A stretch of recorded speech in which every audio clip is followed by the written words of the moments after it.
Hi అండి, good morning అండి. ఈరోజు మా మనవడు బర్త్డే అండి. అందుకని పరవన్నం చేస్తున్నానండి. పాలండి, బియ్యం, సగ్గుబియ్యం, బెల్లం, జీడిపప్పు, యాలకి పొడి, నెయ్యి అండి. ఈ అన్నిటితోటి పరవన్నం చేస్తానండి. అందరూ చేసుకునేది అనుకోండి. అయినా నేను ఎలా చేస్తానో చూడండి. పరవన్నం అండి. పాలు కాగాక బియ్యం వేస్తానండి, సగ్గుబియ్యం వేస్తానండి.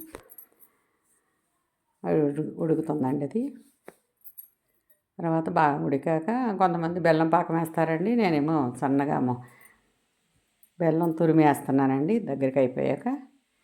అలాగే కొబ్బరి అన్నం కూడా వండుతున్నానండి. కొబ్బరి అన్నం యాలకులు, లవంగాలు, చెక్క వేసానండి. జీడిపప్పు వేస్తున్నానండి. జీడిపప్పు వేసాక ఉల్లిపాయ, పచ్చిమిర్చి కూడా వేసి అన్నీ వేగాక పాలు పోస్తానండి. బాబు బర్త్డే అండి ఈరోజు. దాని గురించి వాళ్ళ ఫ్రెండ్స్ని ఇన్వైట్ చేశాడండి. ఈవినింగ్ డిన్నర్కి కేక్ కటింగ్ ఉన్నది. అందుకని ఆ పిల్లల గురించి ఇవన్నీ చేస్తున్నానండి. కర్రీ కూడా చేస్తానండి. ఇప్పుడు కొబ్బరి అన్నం అండి వేగాక పాలు పోస్తానండి. కొబ్బరికాయలు కొట్టి మిక్సీలో పాలు తీసామండి. ఆ పాలు వడగొట్టామండి. క్లాత్లో వేసి వడబోసాము. వడబోసి పెట్టుకున్నామండి. కప్పుకి 2 కప్పులండి పాలు. 8 కప్పులు చేస్తున్నానండి రైస్. కొంచెం పసుపు వేస్తున్నానండి. పాలు మరిగాక బియ్యం వేస్తున్నానండి. బియ్యం కొంచెం దగ్గరికి వచ్చాక సాల్ట్ వేస్తానండి. ముందే వేయకూడదండి, ముందే వేస్తే ఇరిగిపోయినట్టు అవుతాయి. తర్వాత చికెన్ కర్రీ కూడా చేస్తానండి. సాల్ట్ వేస్తున్నానండి. కొబ్బరి అన్నంలోనూ దగ్గరికి వస్తుంది, అందుకని సాల్ట్ వేస్తున్నాను.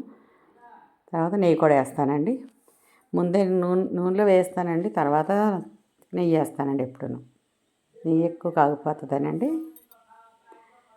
మాడి వాసన వస్తుందని చివరిలో వేస్తాను నేను. కొబ్బరి అన్నంలో మసాలా ఏమీ వేయక్కర్లేదండి. ఇంకా అల్లం వెల్లుల్లి పేస్ట్ ఏమీ వేయక్కర్లేదు. నేను ఇలా చేస్తానండి. అలాగే రొయ్యలు కూడా తీసుకొచ్చారండి. రొయ్యల కర్రీ కూడా చేస్తానండి. కొంచెం ఆగిలి పెడుతున్నానండి, కొంచెం పసుపు, ఉప్పు వేసి. అయ్యాక దీన్ని కూడా కర్రీకి అంత చేస్తానండి. ఉల్లిపాయలు, పచ్చిమిర్చి వేయించేసానండి. వేయించేసి ఇదిగోండి ఆగిలి పెట్టిన రొయ్యలు, టమాటా వేస్తానండి. అల్లం వెల్లుల్లి పేస్ట్ వేస్తాను. ఉప్పు, కారం, పసుపు వేస్తానండి. ఇది దగ్గరికి అయ్యాక రుబ్బు పెట్టుకుంటానండి. మిక్సీలో రుబ్బుతాను. మసాలా అంతా రుబ్బు పెడతాను, అది వేస్తానండి. ఎప్పటికప్పుడు చేసుకుంటానండి. మసాలా పొడి ఫ్రైలకి అట్లకి వేస్తాను, చికెన్ ఫ్రైలకి అట్లకి. కర్రీలకి అట్లకి ఎప్పటికప్పుడు చేస్తానండి. ఎప్పటికప్పుడు మిక్సీ వేస్తాను. అలాగే చికెన్ లెగ్ పీసులు కూడా చేస్తానండి. దానికి వెల్లుల్లిపాయలు, అల్లం అన్నీ కలిపి మ్యాగ్నేట్ చేసి ఉంచుతానండి. ఉప్పు, కారం, పసుపు, అల్లం వెల్లుల్లి పేస్టు, పెరుగు, నిమ్మకాయ, మసాలా పొడి అన్నీ వేసి, నిమ్మకాయ అన్నీ వేసి మ్యాగ్నేట్ చేసి ఉంచుతానండి. ఈవినింగ్ కదా, నైట్కి కదండి పిల్లలు వచ్చేది, 7కి కదండి. దాని గురించి మ్యాగ్నేట్ చేసి ఉంచుతున్నానండి. అది వచ్చే ముందు చేస్తానండి. 4 గంటలు పక్కన పెడితే అన్నీ కలిపేసి మ్యాగ్నేట్ చేసి పక్కన పెడితే బాగుంటుందండి. చికెన్ కర్రీ కూడా చేస్తానండి.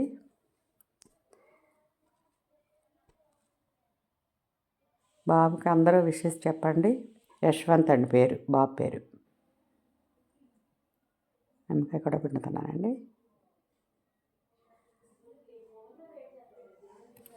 4 hours అయినా ఉండాలండి కలిపేసుకుని. అలాగే చికెన్ కర్రీ కూడా చేస్తున్నానండి.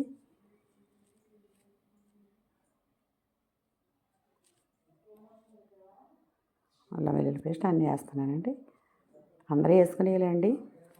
కొంచెం మంది వాళ్ళకి తగ్గట్టు వేసుకుంటారండి, కారం, ఉప్పు అన్నీని. మాకు సరిపడా మేము వేసుకుంటున్నామండి.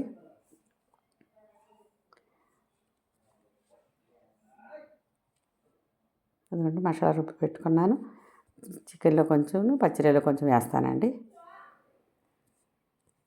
మసాలాలో యాలకులు, లవంగాలు, చెక్క, గసగసాలు, జీడిపప్పు వేస్తాం కదండి. ఎందుకంటే పరవన్నం అండి, కొబ్బరి అన్నం, చికెన్ కర్రీ,